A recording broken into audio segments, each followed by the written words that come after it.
विदेश दौरे से लौटते तेजस्वी यादव सीधे लालू प्रसाद से क्यों मिले? पार्टी के कुछ बड़े नेताओं की होने वाली है छुट्टी। आधी रात को पंडारा पार्क में हुई बैठक ने विरोधियों को सोचने पर कर दिया मजबूर कि हार के बाद भी लालू परिवार कौन सा नया प्लान बना रहा। लालू पूरी तरह सौंप देंगे तेजस्वी यादव को पार्टी की कमान, राष्ट्रीय अध्यक्ष बन जाएंगे तेजस्वी, लालू छोड़ देंगे राजनीति।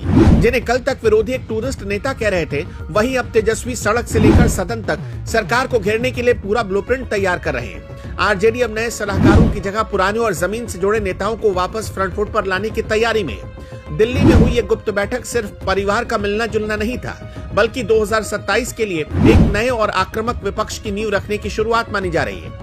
बिहार की राजनीति में एक महीने की शांति के बाद अचानक हलचल तेज हो गई। इसकी वजह है तेजस्वी यादव।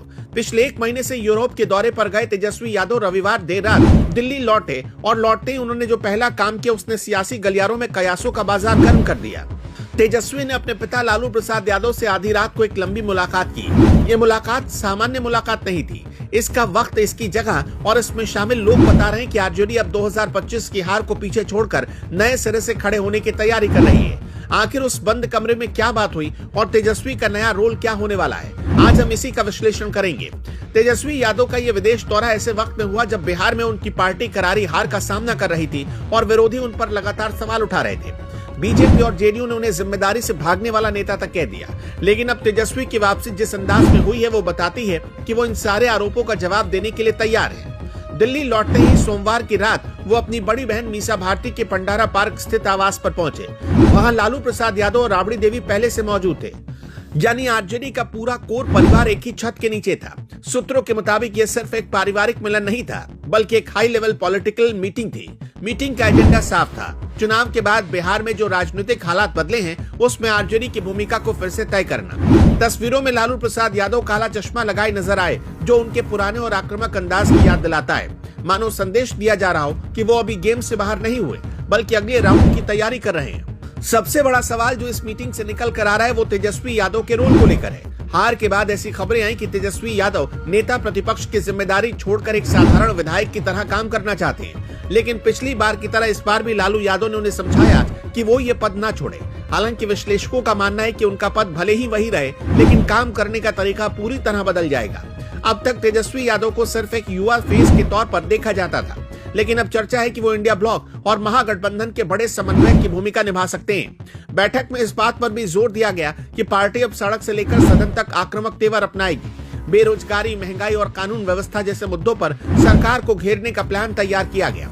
तेजस्वी जल्द ही बिहार के अलग अलग जिलों का दौरा शुरू करेंगे और कार्यकर्ताओं में फिर से जोश भरने का काम करेंगे। एक और महत्वपूर्ण बदलाव संगठन के स्तर पर देखने को मिल सकता है। चुनावी समीक्षा में ये बात सामने आई थी कि कुछ रणनीतिकारों और सलाहकारों की वजह से पार्टी के पुराने नेता नाराज थे और जमीनी स्तर पर कनेक्ट टूट गया। अब रिटर्न टू बेसिक्स की रणनीति अपनाई जा रही है। इसका मतलब है कि हवाई सलाहकारों की जगह अब उन पुराने नेताओं को तवज्जो दी जाएगी जो जमीन की हकीकत जानते हैं। तेजस्वी अब अकेले फैसला लेने के बजाय कलेक्टिव लीडरशिप यानी सामूहिक नेतृत्व की मिसाल पेश करेंगे। विरोधियों ने तेजस्वी की छवि एक ऐसे नेता के तौर पर बनाने की कोशिश की थी जो हार के बाद विदेश घूमने चला जाता है। इस नैरेटिव को तोड़ने के लिए तेजस्वी अब फुल एक्शन मोड में नजर आए। वो लगातार प्रेस कॉन्फ्रेंस करेंगे, धरना प्रदर्शन में शामिल होंगे और सरकार की हर नीति का कड़ा विरोध करेंगे। ये भी संभव है कि 2027 के चुनाव को ध्यान में रखते हुए वो किसी बड़ी यात्रा की शुरुआत करें, जैसे उन्होंने पहले जन विश्वास यात्रा की थी। आरजेडी के भीतर खाने से ये खबर भी आ रही है कि प्रदेश नेतृत्व से लेकर जिला कमेटियों तक में बड़ा फेरबदल होने वाला है। जो लोग सुस्त पड़े हैं उन्हें हटाया जाएगा और एक्टिव लोगों को जिम्मेदारी दी जाएगी।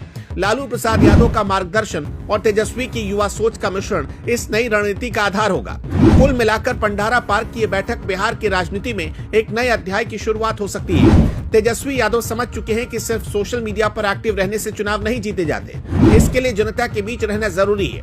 अब देखना यह होगा कि दिल्ली में बनी यह रणनीति बिहार की जमीन पर कितनी असरदार साबित होती है। तेजस्वी यादव की इस नई रणनीति और उनके अगले कदम पर हमारी नजर लगातार बनी रहेगी। इस वीडियो को लाइक करना और अपनी राय कमेंट बॉक्स में लिखना मत भूलिए।